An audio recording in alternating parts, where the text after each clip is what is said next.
الحمد لله نحمده ونستعينه ونستغفره ونؤمن به ونتوكل عليه ونعوذ بالله من شرور أنفسنا ومن سيئات أعمالنا من يهد الله فلا مضل له ومن يضلل فلا هادي له ونشهد أن لا إله إلا الله وحده لا شريك له ونشهد أن سيدنا ونبينا محمدا عبده ورسوله صلى الله على سيدنا محمد النبي الأمي وعلى آله وصحبه وسلم تسليما كثيرا أما بعد فيا عباد الله اتقوا الله وأطيعوه فالله تعالى يقول فهو أصدق القائلين أعوذ بالله من الشيطان الرجيم بسم الله الرحمن الرحيم يا أيها الذين آمنوا لا تلهكم أموالكم ولا أولادكم عن ذكر الله فمن يفعل ذلك فأولئك هم الخاسرون صدق الله العظيم. عن عائشة رضي الله عنها قال كان أحب الشهور إلى رسول الله صلى الله عليه وسلم أن يصومه شعبان ثم يصله برمضان رواه أبو داود. அளவற்ற அருளாளனும் நிகரற்ற அன்புடையோனுமாகிய வல்ல அல்லாஹ்வின் திருப்பெயரால் இதனை ஆரம்பிக்கிறேன். புகழ் அனைத்தும் அகிலங்கள் அனைத்தையும் படைத்து பரிபக்குவப்படுத்திக் கொண்டிருக்கக்கூடிய இரட்சகனாகிய ரப்பாகிய வல்ல நாயன் அல்லாஹு ஜல்ல சுப்ஹானஹு வ தஆலாவுக்கே புகழ் அனைத்தும் உரித்தாகுக. அல்ஹம்துலில்லாஹ். ஸலாத்தும் ஸலாமும் கருணையும் ஈடேற்றமும் அகிலத்துக்கோர் அருட்கொடையாக அனுப்பப்பட்ட அல்லாஹ்வுடைய தூதர் நபியுல்லாஹி ஸல்லல்லாஹு அலைஹி வஸல்லம் அவர்கள் மீதும் அன்னாரின் அடிச்சுவற்றை பின்பற்றி நடந்த அவர்களது தோழர்களாகிய சஹாபாக்கள், அவர்களை துயர்ந்தவர்கள், பின்பற்றியவர்கள், அல்லாஹு தஆலா அவனுடைய நல்லடியார்கள், அவனை விசுவாசித்தவர்கள், அவனுக்கு வழிபட்டு நடக்கிறவர்கள் அனைவர்கள் பேரிலும் உண்டாவதாக.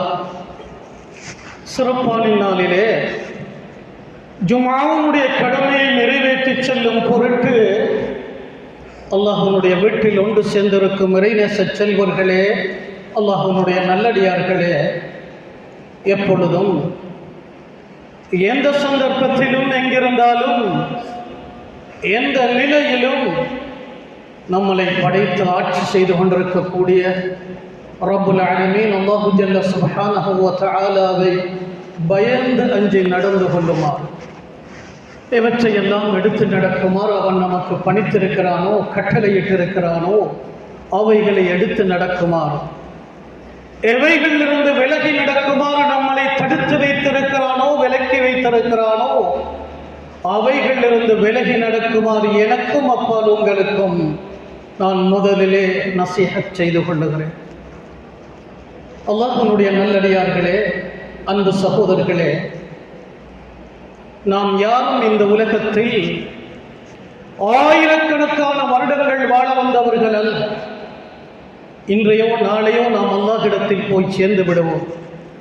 எந்த ஒரு படைப்பும் இந்த உலகத்திலே நிரந்தரமானது இல்லை சகோதரர்களே. நமது ஒவ்வொரு மூச்சும் எங்களை கபரின் பக்கம், மண்ணறையின் பக்கம் நெருக்கமாக்கிக் கொண்டிருக்கிறது என்பதை நாங்கள் மறந்துவிடக்கூடாது. குறுகிய வாழ்நாள் கொடுக்கப்பட்டவர்களாக இந்த சமூகம், இந்த உலகத்துக்கு அனுப்பப்பட்டிருக்கிறோம். நமக்கு முன்னாலே வாழ்ந்த சமூகத்தினர்கள் 1000 வருடம், 500 வருடம், 900 வருடம், 200, 300 வருடங்கள் என்றெல்லாம் வாழ்ந்திருக்கிறார்கள். ஆனால் நம்முடைய வாழ்நாளோ 60, 70, அதையும் தாண்டுவது அபூர்வமாக இருக்கிறதை நாங்கள் பார்க்கிறோம். நான் சொல்லித்தான் நீங்கள் விளங்க வேண்டும் என்றில்லை சகோதரிகளே.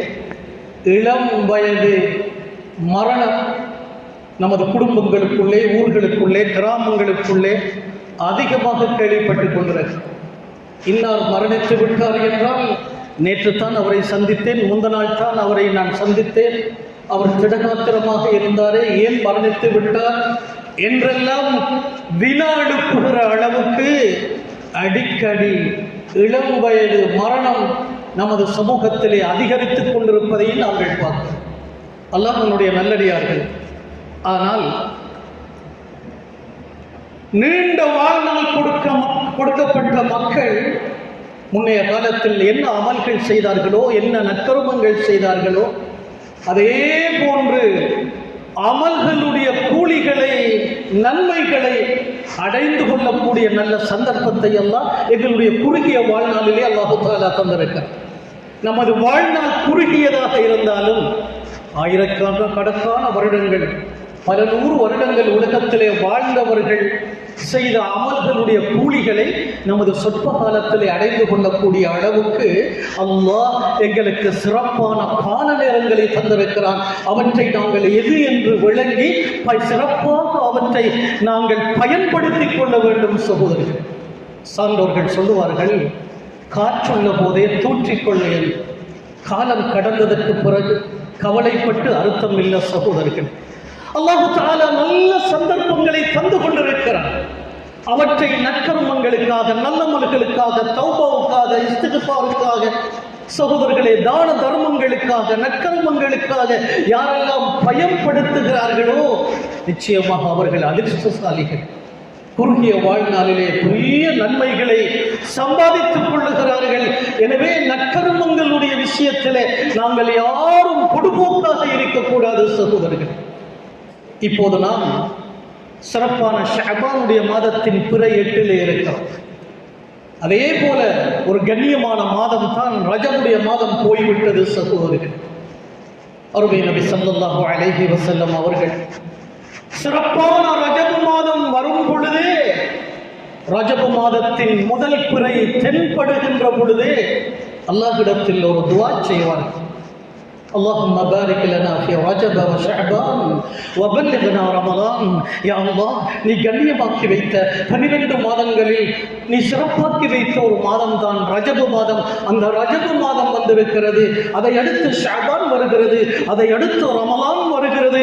இந்த 3 மாதங்களும் முத்தான மாதங்கள், நற்கர்மங்களுக்குரிய மாதங்கள். யா அல்லாஹ், எனவே இந்த சிறப்பான ரஜபு மாதத்திலும் அதை அடுத்து வருகிற ஷஅபான் மாதத்திலும் எங்களுக்கு பரக்கத்து செய்து பல்லகனா ரமலான், அருள் பொங்கும், வார்த்தைகளால் அள்ளி கொட்ட முடியாத சிறப்புகள் அடைந்த அந்த ரமலானை எங்களுக்கு எட்டச் செய்வாயாக, அந்த ரமலானிலே உயிர் வாழும் பாக்கியத்தை தருவாயாக என்று 2 மாதங்களுக்கு முன்பே அல்லாஹ்வுடைய தூதர் அவர்கள் துஆ செய்வார்கள் என்றால், எங்களுக்கு அந்த துஆவை கற்றுத் தந்திருக்கிறார்கள் என்றால், அன்பு சகோதரர்களே, எங்களை அறியாமலே ரஜபும் கழிந்து ஷஅபானின் பிறையட்டிலே இருக்கிறோம். நாம் எவ்வளவு தூரம் நாங்கள் அல்லாஹ்விடத்திலே துஆ செய்கிறோம், எங்களை எவ்வளவு தூரம் நல்ல அமல்களுக்காக நாங்கள் தயார் பண்ணுகிறோம், கால நேரம் ஒதுக்கி நாங்கள் எவ்வளவு தூரம் நற்கர்மங்களிலே ஈடுபடுகிறோம் என்பதை சிந்திக்க வேண்டிய ஒரு முக்கியமான கட்டத்தில் இருக்கிறோம். அல்லாஹ்வுடைய நல்லடியார்களே, இந்த ஷஅபான் மாதம் இருக்கிறது, அல்லாஹ்வுடைய தூதர் ஸல்லல்லாஹு அலைஹி வஸல்லம் முழுமையாக 30 நாட்களும் சுன்னத்தான நோன்புகளை நோற்ற ஒரு மாதமாக இருக்கிறது. நிறைய அது சம்பந்தமாக ஹதீஸ்களிலே ஆதாரம் குவிந்து இருக்கிறது சகோதரர்களே. ஒரு நாள் ஹஜ்ரத் ஆயிஷா ரலியல்லாஹு அன்ஹா, நபி அவர்களுடைய அன்பு மனைவி, அவர்கள் கேட்கிறார்கள், யா ரசூலல்லாஹ், உங்களை நான் அவதானிக்கிறேன், ஏனைய மாதங்களில் போன்றல்லாமல் இந்த ஷஅபானுடைய மாதத்திலே அதிகமாக நீங்கள் நோன்பு நோட்கிறீர்களே, அதற்கு காரணம் என்ன என்று கேட்கிறார்கள். அதே போல இன்னொரு ஹதீஸிலே பார்க்கிறோம், ஹஜ்ரத் உஸாமா ரலியல்லாஹு அன்ஹு என்ற சஹாபி அவர்கள் கேட்கிறார்கள், யா ரசூலல்லாஹ், நீங்க ஏன் ஷஅபானுடைய மாதத்தில் கூடுதலாக சுன்னத்தான நோன்புகளை அலைஹி வஸல்லம் அழகான ஒரு பதில் சொல்லுகிறார். சகோதரர்களே, அது என்ன பதில்? உசாமாவை பார்த்து சொன்னார்கள் ஸல்லல்லாஹு அலைஹி வஸல்லம், உசாமா, இப்போது இருக்கிற இந்த ரஜபு மாதம் இருக்கிறதே, அது 12 மாதங்களில் அல்லாஹ் கண்ணியமாக்கி வைத்த 4 மாதங்களில் ஒன்று.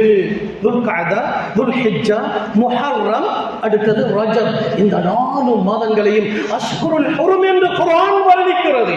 சங்கியான மாதம், கண்ணியமான மாதம்.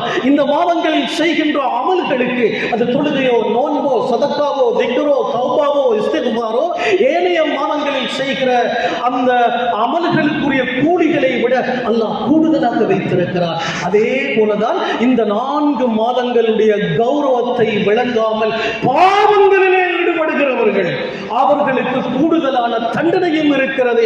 அவர்களுடைய பாவச் செயல்களுக்கு அதிகமான அல்லாஹ்விடத்திலே பாவங்களும் பதியப்படும் என்பதை நாங்கள் ஹதீஸிலே பார்க்கிறோம்.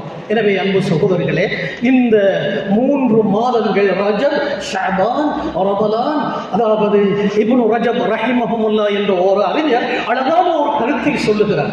அன்பு சகோதரர்களே, நாங்கள் விவசாய பகுதிகளுக்கு போய் பார்த்தால் அங்கே வயலிலே, தோட்டத்திலே விவசாயம் செய்வார்கள். விவசாயம் செய்தால் உடனே அறுவடை செய்ய முடியாது. ஒருவருக்கு பெருத்த அறுவடையை, பெருத்த இலாபத்தை தன்னுடைய விவசாயத்திலே எதிர்பார்ப்பதாக இருந்தால் அதற்கு என்று அவர் சிரமப்பட வேண்டும். 3 மாதங்களுக்கு முன்பே அவர் விவசாயம் செய்ய இருக்கிற, பயிரை விதைக்க இருக்கிற அந்த நிலத்தை பண்படுத்த வேண்டும், அதை சுத்தப்படுத்த வேண்டும், கொத்தி வெட்டி பண்படுத்த வேண்டும். அப்படி அவர் சிரமப்பட்டு அதற்கு பிறகு 1 மாத காலமாக அவர் அதை பண்படுத்தி சிரமப்பட்டு அதற்கு பிறகு அவர் பயிரை நாட்டுகிறார். பயிரை நாட்டியதற்கு பிறகு அதற்கு உரப்பட வேண்டும், அதற்கு புகர போட வேண்டும், அதற்கு நீரூற்றி வளர்க்க வேண்டும். இதுவெல்லாம் செய்ததற்கு பிறகு 2 அல்லது 3 மாதங்களுக்கு பிறகுதான் அறுவடை இருக்கிறது. சகோதரர்களே, சிரமத்தின் அளவு, அறுவடை எவ்வளவு சந்தோஷம் இருக்கும். அல்லாஹ்வுடைய நல்லடியார்களே, இப்னு ரஜப் ரஹிமஹுல்லாஹ் சொல்லுகிறார்கள், ரஜபுடைய மாதம் ஒவ்வொரு முஸ்லிமும், ஒவ்வொரு இறைநேசனும், ஒவ்வொரு நல்லடியார்களும் தன்னை பரிசீலனம் செய்து நான் இஸ்லாத்தில் என்ன பொடுபோக்கு செய்திருக்கிறேன் என்று அவர் நினைத்து தன்னை சீர் செய்து அமல்களை நாட்டுகிற மாதமாக இருக்கிறது. ஒரு விவசாயி எப்படி 3 மாதங்களுக்கு முன்பு பயிரை நடுகிறாரோ, அறுவடையை எதிர்பார்த்து, அதே போல ஒவ்வொரு மூமினும் ரஜபு மாதத்திலே அமல்களை விதைக்க வேண்டிய மாதம். நாம் எவ்வளவு பேர் அமல்களை நட்டி இருக்கிறோம். அன்பு சகோதரர்களே, தொழுகை இல்லாமல் இருக்கிறேனே, சுன்னத்தான நோன்பு பிடிக்காமல் இருக்கிறேனே, ரமலானும் வருகிறதே, அதற்கான ஒரு பயிற்சி எடுக்க வேண்டுமே, தான தர்மம் செய்ய வேண்டுமே, ஜகாத்து கொடுக்க வேண்டுமே, ஹஜ்ஜி வருகிறது, ஹஜ்ஜுக்காக தயாராக வேண்டுமே என்றெல்லாம் நினைத்து நினைத்து அமல்களை உருவாக்குகிற, அமல்களை சகோதரர்களே நாட்டுகிற, அமல்களை விதைக்கிற மாதம் ரஜபு மாதம். சரி, அந்த மாதமும் போய் ஷஅபானில் 9வது 8வது பிறையிலே இருக்கிற நாம், அன்பு சகோதரர்களே, எங்களை நாங்கள் சீர்திருத்தம் செய்து கொள்ள வேண்டும், எங்களை நாங்கள் பரிசீலனை செய்து கொள்ள வேண்டும். ஹாசிபு அன்ஃபுஸக்கும் கப்ல அன் துஹாசபு, அல்லாஹ்வால் நீங்கள் விசாரிக்கப்படுவீர்கள். கேள்வி கணக்கு இருக்கிறது, விசாரணை இருக்கிறது. ஹதீஸிலே வந்து இருக்கிறது, லா தஸாலு கதமா இப்னி ஆதம் யௌமல் கியாமா ஹத்தா யுஸ்அல அன் 40. நாளைய கியாமத்துடைய நாளையில், மஹ்ஷருடைய மைதானத்தில் மனிதனுடைய வியர்வை மாத்திரம் ஆறாக ஓடுகிற, மனிதனுடைய அதாவது சொல்ல முடியாத துன்பங்கள் நிறைந்த மஹ்ஷர் மைதானத்திலே அல்லாஹ் கேட்கிற 4 கேள்விகள். லா தஸாலு கதமா இப்னி ஆதம், மனிதனுடைய காலை அந்த கேள்விகளுக்கு பதில் சொல்லாத வரை, போலீஸ்காரனுக்கு முன்னாலே அல்ல, ஜட்ஜுக்கு முன்னாலே அல்ல, அஹ்கமுல் ஹாக்கிமீன் அல்லாஹ்வுக்கு முன்னால் நமது 60 வருட 70 வருட வாழ்க்கைக்கு நாங்கள் கேள்வி கணக்கு கொடுக்க வேண்டி இருக்கிறது. முதலாவது கேள்வி தன்னுடைய வாழ்வை பற்றி, வாலிபத்தை பற்றி, பணத்தை பற்றி, கல்வியை பற்றி. இந்த 4 கேள்விகளுக்கும் பதில் சொல்லாத வரையில் ஒரு மனிதனுடைய காலை அசைக்க முடியாது என்றார்கள் ஸல்லல்லாஹு அலைஹி வஸல்லம். எனவே அன்பு சகோதரர்களே, அல்லாஹ்வால் நாங்கள் விசாரிக்கப்படுவதற்கு முன்பு எங்களையே நாங்கள் சுய விசாரணை செய்து கொள்ள வேண்டும். நான் எவ்வளவு பொடுபோக்காக இருக்கிறேன், இருக்கிறேன், 60 வயது வாழ்ந்து விட்டு தொழாமல் இருக்கிறேனே, 50 வயது தாண்டி விட்டது நான் தொழுகாமல் இருக்கிறேனே, நோன்பு பிடிக்காமல் இருக்கிறேனே, ஈமானில் குறைபாடு உள்ளவனாக இருக்கிறேனே, தௌபா செய்யாமல் இருக்கிறேனே, அல்லாஹ்விடத்தில் இஸ்திக்ஃபார் செய்யாமல் இருக்கிறேனே, இந்த பொடுபோக்கோடு வாழ்ந்தால் என்னுடைய கடைசி நேரம் என்னவாகும் என்பதை ஒவ்வொரு முஸ்லிமும் சிந்திக்கிற ஒரு காலமாக இருக்கிறது அன்பு சகோதரர்களே. எனவே இவ்வாறு சிந்தித்து சிந்தித்து எங்களில் என்ன குறைபாடு ஏற்பட்டதோ அவற்றை நிவர்த்தி செய்து அமல்களை விதைக்கிற மாதமாக இந்த ரஜபு மாதம் இருக்கிறது. அமல்களை ஆரம்பித்து விட்டோம், தொழுகை இல்லை, தொழுகை ஆரம்பித்து விட்டேன், ஜக்காத்துக்கு தயாராகி விட்டேன், ரமலான் வருகிறது, பரலான நோன்பு பிடிக்க வேண்டும். திடீரென அங்கு நோன்பு பிடிக்கின்ற பொழுது தலை சுத்து, தலைவலி, பல அசௌகரியங்கள் ஏற்பட்டு தலை நோன்பே பழுதாகிற எத்தனையோ நபர்களை நாங்கள் பார்க்கிறோம். அதற்காகத்தான் எங்களை பயிற்றுவிக்கிற, நோன்புக்காக எங்களுடைய உடம்பை தயார் பண்ணுகிற ஒரு மாதமாகத்தான் இந்த ஷஅபானுடைய மாதம் இருக்கிறது சகோதரர்களே. எனவே நாங்கள் ஆரம்பித்த அமல்களை ஆரம்பிக்க வேண்டும் சகோதரர்களே. ஆரம்பித்த அமல்களை நாங்கள் வளர்க்கின்ற மாதமாக ஷஅபானுடைய மாதம் இருக்கிறது. ஒரு விவசாயி எப்படி நட்டிய பயிரை அடுத்த மாதத்திலே நீரூற்றி உரமிட்டு நீரூற்றி புகர போட்டு அவர் வளர்க்கிறாரோ, அதே போல ரஜபிலே ஆரம்பித்த அந்த அமல்களை நாங்கள் வளர்க்கிற, பேணி பாதுகாக்கிற, அதை விட்டு விடாமல் அதை மெருகூட்டுகிற ஒரு மாதம் தான் ஷஅபானுடைய மாதம். அதற்கு பிறகு வருகிற மாதம் தான் சொல்லுகிறார்கள் இமாம் இப்னு ரஜப் ரஹிமஹுல்லாஹ், அதாவது ஷஹ்ருல் ஹஸாத், அறுவடையுடைய மாதம், ரமலானுடைய மாதம். அன்பு சகோதரர்களே, பயிரை நாட்டாமல் அறுவடை செய்ய முடியுமா? ரமலான் வந்துவிட்டால் அங்கே நாங்கள் ஏமாந்து விடக்கூடாது. இப்பொழுதே அதற்காக தயாராக வேண்டிய ஒரு காலத்தில் இருக்கிறோம். அதனாலதான் அருமை நபி ஸல்லல்லாஹு அலைஹி வஸல்லம் அதிகமாக சுன்னத்தான நோன்பு பிடிப்பதை கண்ட பல நபி தோழர்கள் ரசூலுல்லாஹ்விடத்திலே கேட்கிறார்கள், அல்லாஹ்வுடைய நபியே, இந்த மாதத்தில் 30 நாட்களும் 29 நாட்களும் விடாமல் சுன்னத்தான நோன்பு நோட்கிறீர்களே, இந்த ஷஅபானில் ஏன் என்று கேட்டதற்கு ஸல்லல்லாஹு அலைஹி வஸல்லம் சொல்லுகிறார்கள், உஸாமா, உங்களுக்கு தெரியுமா, இந்த ஷஅபானுடைய மாதம் ரஜபுக்கும் ரமலானுக்கும் இடையிலே இருக்கிற மாதம். ரஜபு மாதத்தை யாரும் மறந்து விட மாட்டார்கள், நாங்க தான் மறக்கிறோம். ஆனால் ஜாகிலியத்து மக்கள் கூட அல்லாஹ் தஆலா கண்ணியமாக்கி வைத்த 4 மாதங்களில் ஒன்று என்று ரஜபு மாதம் வந்தால் பாவகாரியங்களை நிறுத்தி விடுவார்கள். சண்டை சச்சரவு செய்து கொண்டிருந்தால் அதை கூட நிறுத்துவார்கள், போர் செய்ய மாட்டார்கள். இப்படியெல்லாம் கண்ணியப்படுத்தி இருக்கிறார்கள். இன்று நமது முஸ்லிம்களுக்கு அது கூட தெரியாமல் இருக்கிறது அன்பு சகோதரர்களே. அதே நேரத்தில் ரமலான் அது எல்லோருக்கும் தெரிந்த மாதம், அது ஏனைய நபிமார்களுக்கும் நோன்புகள் விதியாக்கப்பட்ட மாதம். எனவே அந்த 2 மாதத்துக்கு இடையில் இருக்கிற இந்த ஷஅபானுடைய மாதத்தை யஃபலுன் நாஸ், அதிகமான மக்கள் மறந்து விடுகிறார்கள். இது மறக்கிற மாதம் அல்ல. இந்த ஷஅபானுடைய மாதம் துர்ஃபஉ ஃபீஹில் அமல் இலா ரப்பில் ஆலமீன், நாங்கள் செய்கிற அத்தனை நல்லவர்களும் அல்லாஹ்விடத்திலே சமர்ப்பிக்கப்படுகிற மாதம், அல்லாஹ்விடத்திலே எடுத்து காட்டப்படுகிற மாதம்.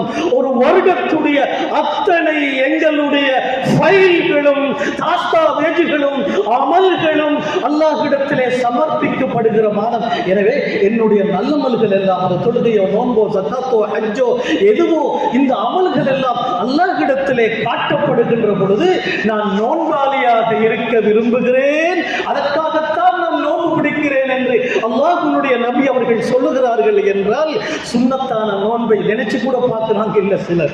நோன்பு என்றாலே சிலருக்கு அது எலர்ஜி, அந்த அளவுக்கு ஜீரணிக்கவில்லை.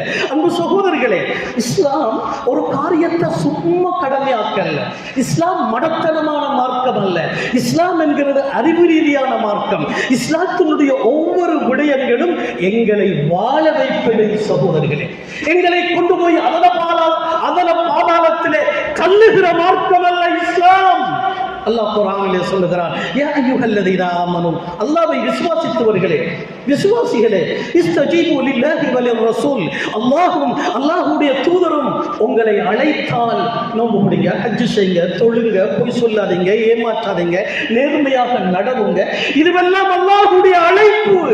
அல்லாஹ்வும் அல்லாஹ்வுடைய தூதரும் குர்ஆனின் மூலம் உங்களை ஒரு விடயத்தின் பக்கம் அழைத்தால் உடனே விடையளி, உடனே விடையளிங்க. ஏன் எனக்கு என்று கேட்க வேண்டாம். அல்லாஹ் உங்களை குழப்பைத்து குழியில போட்டுறதுக்கு எல்லாம் மார்க்கத்தை தந்திருக்கிறான். லிமா யுஹ்யீக்கும், சிந்தியுங்கள் சகோதரர்களே. அல்லாஹ் சொல்லுகிறான், இந்த மார்க்கத்தை உங்களுக்கு தந்தது உங்களை வாழ வைப்பதற்காக. வாழ்வழிப்பவன் அல்லாஹ். இன்று நாம் எல்லாம் சொல்லுகிறோம், அரிசியுடைய விலை என்ன? அரிசி இல்லை, உப்பு இல்லை, சீனி இல்லை. சகோதரர்களே, நாங்கள் கேள்விப்பட்டதுண்டா எப்போதாவது உப்புக்கு தட்டுப்பாடு என்று? தென்னை மரத்திலே தேங்காய் காய்ப்பதில்லை. இது அரசாங்கத்துக்கு கொலை சொல்லி என்ன சகோதரர்களே? இது ஜனாதிபதியா செய்கிறார், மினிஸ்டர்களா செய்கிறார்கள். நன்றாக ஞாபகம் வைத்துக் கொள்ளுங்கள். ஹதீஸ்களிலே வந்திருக்கிறது, ஒரு சமூகத்துக்கு அத்தியாவசிய பொருட்களுடைய விலை உயர்வுமையானால், ஒரு சமூகத்துக்கு, ஒரு ஊருக்கு, ஒரு நாட்டுக்கு அத்தியாவசிய பொருள்களுடைய விலை அவர்களால் தாங்கிக் கொள்ள முடியாத அளவுக்கு, அவர்களால் ஈடு செய்ய முடியாத அளவுக்கு விலையேறுமானால் அதற்கு காரணம் பாவம் தான் சகோதரிகளே. பாவச்செயல்கள் தான் காரணம். அரிசி தட்டுப்பாடு, அதற்கு பாவம் தான் காரணம். உப்பு தட்டுப்பாடு, அதற்கு பாவம் தான் காரணம். மோசமான அரசாங்கமா, அதற்கு பாவங்கள் தான் காரணம் என்கிறது குர்ஆனும் ஹதீஸும் தெளிவாக சொன்னவைகள் சகோதரிகளே. சும்மா இருக்கிற மந்திரிக்கும், மினிஸ்டருக்கும், ஜனாதிபதிக்கும் திட்டத்தில் தேவையில்லாத ஒரு வேலை, அது யாரோ அறியாதவர்கள் செய்கிறார்கள். மார்க்கத்தை படித்த நாம், இஸ்லாத்தை சுமந்த நாம், இஸ்லாத்தின் கண்ணோட்டத்திலே பார்ப்போமே ஆனால் நுக்சானுல் பரக்கா, பரக்கத் இல்லாமல் போறது. வயல்ல, தோட்டத்தில், தென்னை மரத்தில், அன்பு சகோதரிகளே, விவசாய பயிரில, கடையில பரக்கத் இல்லை என்றால் குர்ஆன் தெளிவாக சொல்லுகிறது, பிமா கஸபத் ஐதீக்கும். உங்களோட வட்டி, உங்களோட ஜினா, உங்களோட பொய், உங்களோட ஏமாற்றம், உங்களோட மிக மோசமான நடவடிக்கை என்பதை குர்ஆன் அழுத்தமாக சொல்லுகிறது. இதற்கான திருத்தம் இல்லை. இதை விட்டு யாரோ அந்நியர்கள் பேசுற மாதிரி, பாருங்களே, நாட்டில் அரிசி இல்லை, நாட்டில் உப்பு இல்லை, அரசாங்கம் தான் அது இது. சகோதரர்களே, நாங்கள் எங்களை நொந்து கொள்ள வேண்டும். அல்லாஹ்வின் பக்கம் திரும்ப வேண்டும், தௌபா செய்ய வேண்டும், இஸ்திக்ஃபார் செய்ய வேண்டும். இஸ்திக்ஃபார் அதுதான் இந்த பூமியிலே செல்வம் செழிக்க மிக முக்கியமான ஒரு காரணம் என்பதை குர்ஆன் சொல்லுகிறது. இஸ்திக்ஃபிரு ரப்பக்கும், பாவங்களை நினையுங்கள், அழுங்க, அல்லாஹ்விடத்திலே தௌபா செய்யுங்க, இஸ்திக்ஃபார் செய்யுங்க. அவன் மன்னிக்க கூடியவனாக இருக்கிறான். மன்னிப்பது மட்டுமல்ல, யுர்சிலிஸ் ஸமாஅ அலைக்கும் மித்ராரா, அருள் மழையை, வேதனையுடைய மழை அல்ல, வேதனையுடைய மழை அல்ல, அழிவுடைய மழை அல்ல. அல்லாஹ் சொல்லுகிறான், அருள் மலையை இறக்கி வைப்போம். உங்களுடைய பூமியிலே ஆறுகளையும் நீரோடைகளையும் ஓடச் செய்வோம். யும்திதுக்கும் பிஅம்வாலின் வபனின், பொருளாதார அபிவிருத்தியை ஏற்படுத்துவோம், நல்லாட்சியை தருவோம். உங்களுக்கு பிள்ளைகளை கொண்டும் பொருள்களை கொண்டும் உதவி செய்வோம். எங்கே இருக்கிறது சகோதரர்களே? 5 நேர தொழுகை இல்லாமல் எத்தனை முஸ்லிம்கள்? இஸ்லாமிய சமூகத்துக்கு மிகப்பெரிய தரித்திரியம் தொழுகை இல்லாதவர்கள் ஊர்களிலே இருப்பதுதான். எந்த ஊருக்கு போனாலும் எத்தனை வீதம் அவங்க ஊர்ல தொழுகிறாங்கன்னு கேட்டா 50 வீதம், 100க்கு 45 வீதம். சகோதரர்களே, அருள்மழை பொழியுமா? நெருப்பு மழை பொழியும். தொழுகையே இல்லை என்றால் அந்த சமுதாயத்துக்கு அல்லாஹ்வுடைய பரக்கத்து, அபிவிருத்தி கிடைக்குமா? நல்லாட்சி கிடைக்குமா? அத்தியாவசிய பொருள்கள் தாராளமாக கிடைக்குமா? நாளுக்கு நாள் பஞ்சம், மனிதனுக்கு வாழ முடியாத அளவுக்கு இந்த பூமியிலே சோதனைகள் அதிகரிக்கும் என்பதை குர்ஆன் தெளிவாக சொல்லுகிறது. வத்தகு ஃபித்னா லா துஸீபன் அல்லதீன ஸலமு மின்கும் ஹாஸா. அல்லாஹ் சொல்லுகிறான், அழிவை பயந்து கொள்ளுங்கள், அழிவை பயந்து கொள்ளுங்கள், ஃபித்னாவை பயந்து கொள்ளுங்கள், பிரச்சனைகளை பயந்து கொள்ளுங்கள். வத்தகு ஃபித்னா, ஏன்? அது உங்களிலே குற்றம் செய்கிற, உங்களிலே பாவம் செய்கிறவர்களை மட்டுமல்ல பிடிக்கும். ஒரு மூட்டை கடிச்சா 10 மூட்டையை 100 மூட்டையை அழிக்கிற மாதிரி எல்லாருக்கும் சோதனை ஒன்றாகத்தான் வரும் என்று குர்ஆன் எச்சரிக்கை செய்கிறது. அன்பு சகோதரர்களே, சிறப்பான மாதங்கள். ரஜப் வந்ததும் தெரியா, போனதும் தெரியா. ஷஅபான் பிறை 8 இருக்கிறோம் என்கிறது எத்தனை முஸ்லிம்களுக்கு தெரியும்?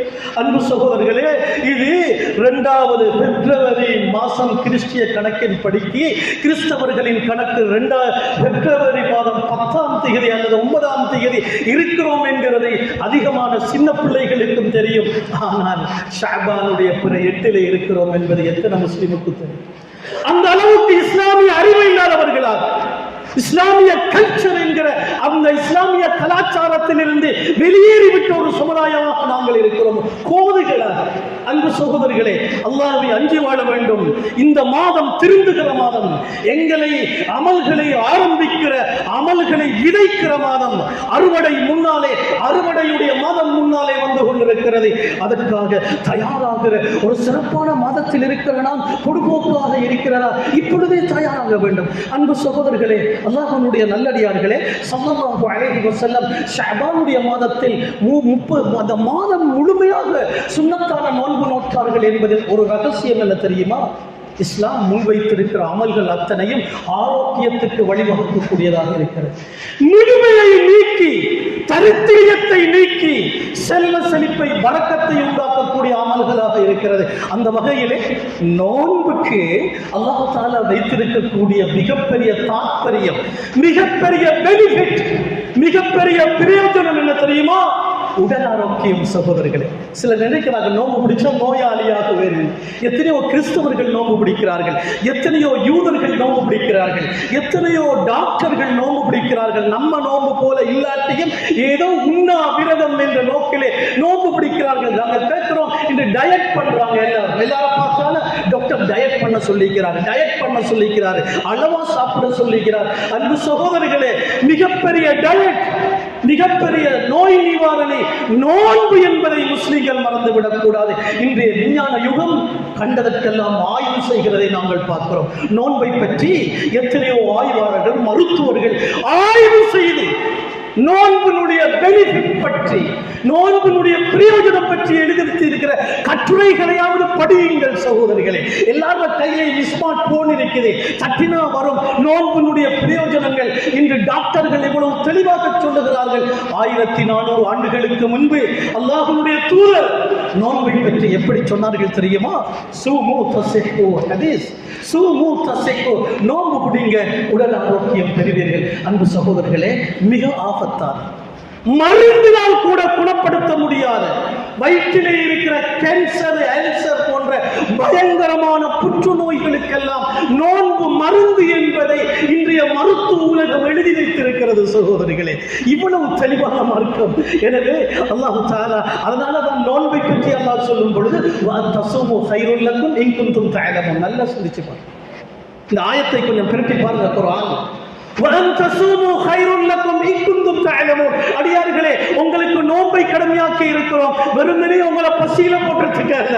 உங்களை பசியில போட வேண்டும் என்ற தேவை அல்லாஹ்வுக்கு இல்லை. உங்களை பசியில போட வேண்டிய தேவை அல்லாஹ்வுக்கு இருக்குதா? அல்லாஹ் சொல்லுகிறான், நோம்போட விளையாட வேணாம். இந்த நோன்பு இருக்கிறே, நீங்கள் முறையாக நோன்பு பிடிப்பது உங்களுக்கு சிறந்ததாக இருக்கும். எப்போ தெரியுமா? இன்குந்தும் தஅலமூன், நீங்கள் சிந்திக்கக்கூடியவர்களாக, அறிவுடையவர்களாக இருந்தால். இதை விளங்குடனே அன்பு சகோதரர்களே, எனவே நோன்பு என்கிறது மிகப்பெரிய ஒரு நோய் நிவாரணி. அதனால தான் ஸல்லல்லாஹு அலைஹி வஸல்லம் ஃபர்லான நோன்பு மட்டுமல்ல, ஒவ்வொரு மாதமும் பிறை 13, 14, 15 ஐயாமுல் பீல் என்பார்கள். சந்திரனுடைய பிரகாசம் உள்ள நாட்கள் 3 நோன்பு பிடிப்பார்கள். வியாழன், வெள்ளி, திங்கட்கிழமையும் வியாழக்கிழமையும் நோன்பு பிடிப்பார்கள். எனவே இவ்வாறு பிடிக்கிற நோன்புகள் 11 மாதத்திலும் ஜிஹாதின் மூலமாக, பிரயாணங்களின் மூலமாக விடுபட்டிருந்தால் ஷஅபான், ரமலான் வரும் பொழுது ஷஅபானுடைய மாதத்தில் நபி அவர்கள் யோசிப்பார்களா, எனக்கு எத்தனை சுன்னத்தான நோன்பு விடுபட்டிருக்கிறது என்று கணக்கெடுத்து அத்தனை விடுபட்ட சுன்னத்தான நோன்புகளையும் இந்த ஷஅபானிலே நபி அவர்கள் பிடிப்பார்கள். அதனாலதான் கூடுதலாக நோன்பு பிடித்திருக்கிறார்கள் என்ற ஒரு கருத்து இருக்கிறது. இன்னொரு கருத்து இருக்கிறது, நபி அவர்கள் சொன்னது போல அமல்கள் அல்லாஹ்விடத்திலே சமர்ப்பிக்கப்படுகிற மாதம். நான் நோன்பாளியாக இருக்கின்ற பொழுது எனது அமல்கள் எடுத்து காட்டப்படுவதை விரும்புகிறேன் என்று சொல்லுகிறார்கள் ஸல்லல்லாஹு அலைஹி வஸல்லம். இது இரண்டாவது காரணம். மூன்றாவது காரணம் முஃபத்தஹாக்கள் எழுதுகிறார்கள். அன்பு சகோதரர்களே, அதாவது இதை அடுத்து வருகிற மாதம், இதை அடுத்து ஷஅபானை அடுத்து வருகிற மாதம் ரமலான். ரமலானிலே சுன்னத்தான நோன்பு பிடிக்க முடியாது. அது ரமலான். அல்லாஹ் சொல்லுகிறான், யாருக்கு ரமலான் கிடைக்கிறதோ ஃபல்யஸ்முஹு, நோன்பு பிடிக்கவும் அல்லாஹ் கடமையாக்கி விட்டான். அதனால் தான் இமாம் ஸஹபி ரஹிமஹுல்லாஹ் ஒரு ஆய்விலே எழுதுகிறார்கள், ஒரு கட்டுரையிலே எழுதுகிறார்கள், ரமலானிலே உடல்ல சக்தி ஆரோக்கியம் இருந்து எந்த ஒரு முஸ்லிம் நோன்பு பிடிக்காமல் பொடுபோக்காக வாழ்கிறானோ, நோன்பு இல்லாமல் வாழ்கிறானோ, அவன் தொழுதாலும் ஏனைய அமல்கள் செய்தாலும் அவன் மிக கெட்ட பாவியாக இருக்கிறான். எவ்வளவு கெட்ட பாவி என்றால், விபச்சாரம் நமக்கு தெரியும், மிக கொடிய பாவம். விபச்சாரம் செய்கிற ஒரு நபரை விட கெட்டவன் ரமலானிலே நோன்பு பிடிக்காதவன் தகுந்த காரணம் இருந்து இல்லாமல் சகோதரர்களே.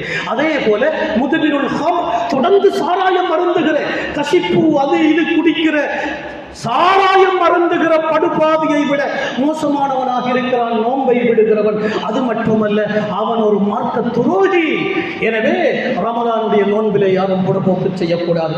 இப்பொழுதே அந்த 30 நோன்புகளும் பழுதாகாமல் இருப்பதற்காக ஒரு 2, 3, 4 நோன்பை பிடிச்சி நம்ம பொடியை கொஞ்சம் தயார் பண்ணி கொள்ளணும். இல்லாட்டி தலை நோம்புலே படுத்துருவாரு, தலை நோம்புலே தலை சுத்து தூண்டுவாரு, தலை நோம்புலே பசிண்டுவாரு, முதலாவது நோம்பே பழுதாக போயிடும். அப்படியான ஒரு நிலை வராமல் இருப்பதற்காகத்தான் ஷஅபானுடைய மாதத்திலே கொஞ்சம் நோன்பு பிடித்து ரமலானின் ஃபர்லான நோன்புக்காக எங்களை பயிற்றுவிக்கிற ஒரு மாதம் என்பதை தெளிவாக நமது உலமாக்கள் சொல்லி வைத்திருக்கிறார்கள். அன்பு சகோதரர்களே, அதே போல இந்த ஷஅபானுடைய மாதம் எங்கள் அமல்கள் அல்லாஹ்விடத்தில் சமர்ப்பிக்கப்படுகிற மாதமாக இருப்பது போல, சுன்னத்தான நோன்புகளுக்கு சிறந்த காலமாக இருப்பது போல, அன்பு சகோதரர்களே, இந்த ஷஅபானுடைய மாதம் இருக்கிறது, இது அதிகமாக ரமலானுக்காக எங்களை தயார் பண்ணிக் கொள்ளுகிற ஒரு மாதம். இப்பொழுதே அன்பு சகோதரர்களை கொஞ்சம் சிந்தித்து பாருங்கள். நோன்பு சாப்பாட்டு பொருள்களுடைய விலையும் கூடியிருக்கிற இந்த காலத்தில் கஞ்சி, இன்று நாங்கள் பார்க்கிறோம் மஸ்ஜிதுகளிலே கஞ்சி ஏற்பாடு. ஏழை மக்கள் கொண்டு போய் நோன்பு திறக்கிறார்கள். ஒரு ஏழை மனிதனுடைய நோன்பு திறக்க உதவி செய்வது கொடுத்து வச்சுக்கணும்.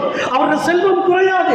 நாளைய கியாமத்துடைய நாளையிலே அல்லாஹ் உணவளிக்க முடியாத, யாரும் இல்லாத நேரத்தில் நோன்பாளிக்கு உதவி செய்த நபருக்கு அல்லாஹ் உண்ண கொடுப்பான், நீர் கொடுப்பான் என்றெல்லாம் ஹதீஸிலே நாங்கள் பார்க்கிறோம். எனவே நோன்பாளிகளுக்கு உதவி செய்கிற இந்த கஞ்சி திட்டம், இஃப்தாருடைய இந்த ஹிதுமத் சகோதரர்களை முந்திக் கொள்ள வேண்டும். ஒவ்வொரு ஊர்களிலும் சில கஞ்சர்கள், சில செல்வந்தர்கள் இருக்கிறார்கள், எவ்வளவோ கொடுக்கிறார்கள், எவ்வளவோ வீணாக செலவழிக்கிறார்கள். ஒரு கஞ்சிக்கு 1 லட்சம் போகுதுன்னு கண்ணை திறக்கிறாங்க, ஒசக்க பார்க்கிறாங்க.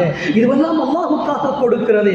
எனவே அன்பு சகோதரர்களே, இஃப்தாருடைய விஷயங்கள், ஏழை குடும்பங்கள், சகர் செய்ய முடியாமல் இருக்கிற வீடுகள், இவர்களுக்கெல்லாம் உதவி செய்வதற்கான திட்டங்களை இப்பொழுதே நாங்கள் திட்டம் திட்ட வேண்டிய ஒரு காலத்தில் இருக்கிறோம். அல்லாஹ்வுடைய நல்லடியார்களே, எனவே இந்த சிறப்பான ஷஅபான், அதே நேரத்தில் 15ஆம் இரவு, பராத்துடைய இரவு என்பார்கள் சகோதரர்களே. இதில் கருத்து வேறுபாடு நிறைய இருக்கிறது என்றாலும் அதிலே எல்லா உலமாக்களாலும் ஏற்றுக்கொள்ளப்பட்ட ஒன்றுதான் ஷஅபானுடைய 15ஆம் இரவு துஆ ஏற்றுக்கொள்ளப்படக்கூடிய இரவு என்பதில் கருத்து வேறுபாடு இல்லை.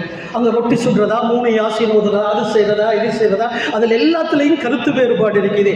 ஆனால் ஷஅபானுடைய மாதம் சுன்னத்தான நோன்புக்குரிய மாதம் என்பதிலே கருத்து வேறுபாடு இல்லை.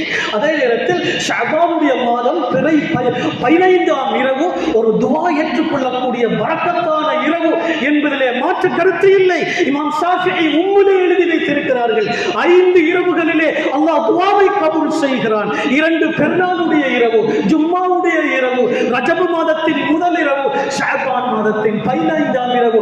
இமாம் ஷாஃபிஈக்கு தெரியாத ஹதீஸா?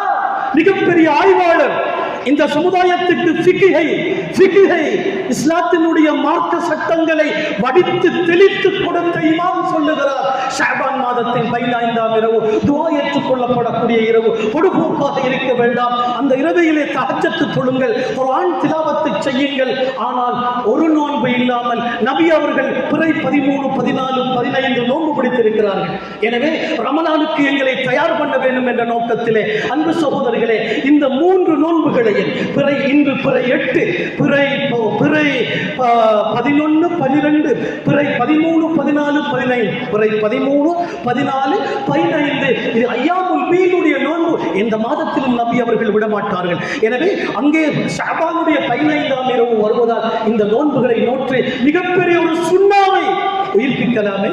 அன்பு சகோதரர்களே, இவற்றை நாங்கள் இப்போ செய்யாட்டி எப்போ செய்யறது? மௌத்துக்கு புறா சொல்லுவாங்க, மௌத்துடைய நேரத்தில், யா அல்லாஹ் என்னை கொஞ்சம் பின்படுத்தி, யா அல்லாஹ் நான் சுன்னத்தான நோன்பு முடிக்கல, நான் ரஜப மோசமாக்கிட்டேன், ஷஅபான்ல சரியா நடக்கல, ஜகாத்து கொடுக்கல, அமல்களுக்கு தயாராகல, யா அல்லாஹ் என்னை திருப்பி அனுப்பு என்று பொதுபோக்கு செய்த ஒவ்வொரு முனாஃபிக்குகளும், இஸ்லாத்தோடு விளையாடிய ஒவ்வொரு நபர்களும் சக்ராத்துடைய காலிலே அல்லாஹ்விடத்தில் மன்றாடுவார்கள் என்பதை குர்ஆன் சொல்லுகிறது.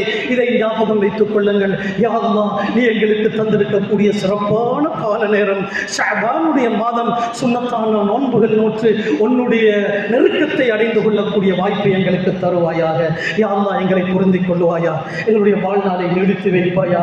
சிறப்பான ரமலான் அறுவடையுடைய மாதம் முன்னாலே வருகிறது, அதற்கு எங்களை தயார் பண்ணுகிறவர்களாக எங்களை ஆக்குவாயா. அந்த ரமலானிலே 30 நோன்புகளையும் பிடித்து உன்னுடைய நெருக்கத்தை அடைந்து கொள்ளுகிற நல்லடியார்களுடைய கூட்டத்தில் எங்களை சேர்த்து விடுவாயா. யா அல்லாஹ் முழு உலக முஸ்லிம்களையும் பாதுகாப்பாயாக.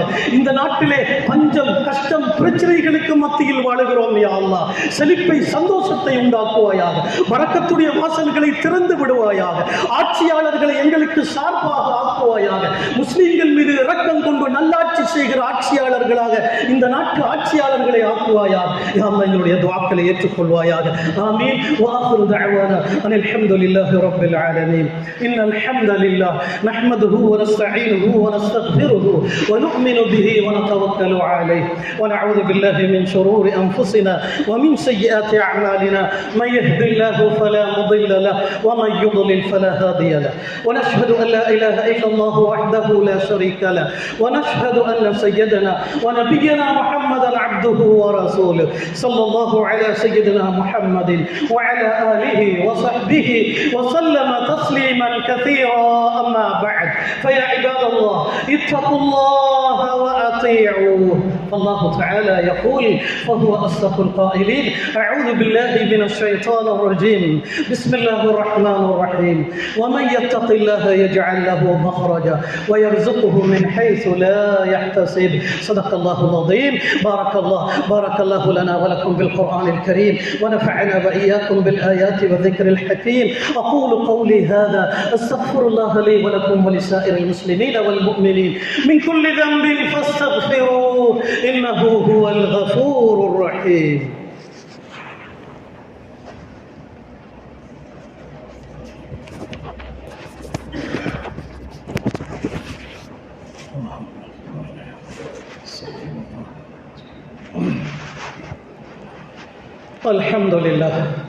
الحمد لله حمدا كثيرا كما أمر.